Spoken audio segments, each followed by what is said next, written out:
තයි බිමදිගේ ගියොත් හතරයි. නැද්ද බා? ඕක මහ ලොකු දෙයක් දෝන පොඩි එකෙක් දන්න ඕක. මොනවාද උඹලා විහිළු දානේ ඔක නවත්ත ගනින්. ගජයි මේ උඹ පద్මාවති අක්ක ගැන මේ විදිහට හිත ඉන්න ගියොත් හැමදාම උඹට හිත ඉන්න වෙයි. එහෙම නෙමෙයි.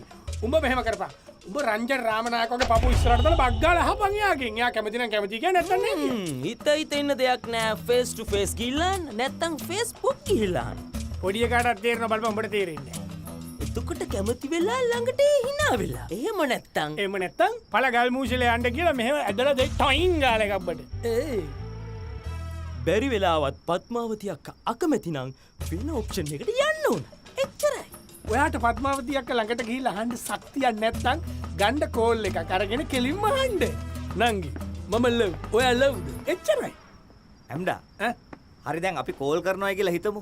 ඉතින් කොහෙන්ද නම්බරේ හොයාගන්නේ? අයියෝ සිම්පල් නේ.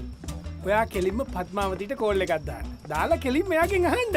ඔයාගේ ටෙලිෆෝන් නම්බරේ මොකක්ද කියලා. එච්චරයි. මේ ඇම්ඩා මේ ඉස්සෙල්ලා මට කියපන්. දැන් උඹේ ඔළුවද අවුල් වෙලා තියෙන්නේ? එහෙම නැත්නම් මගේ ඔළුවද? කෝල් කරන්න කොහෙද බා නම්බරයක්? හරි ඉතින්.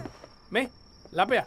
උඹ අපේ ගජයියට සපෝට් කරනව නේද? කියපන්. අනිවාර්යෙන්ම. හැබැයි දැන් උඹලා කියනවා වගේ මට සපෝට් කරනවද? අනිවාර්යෙන්. උඹ සපෝට් කරනවද?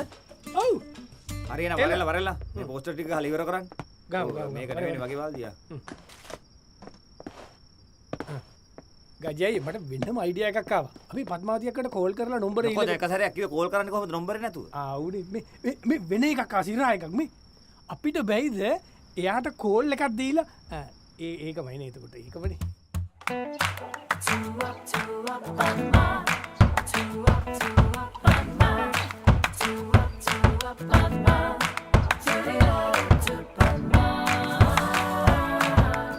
පద్මාවති ගජ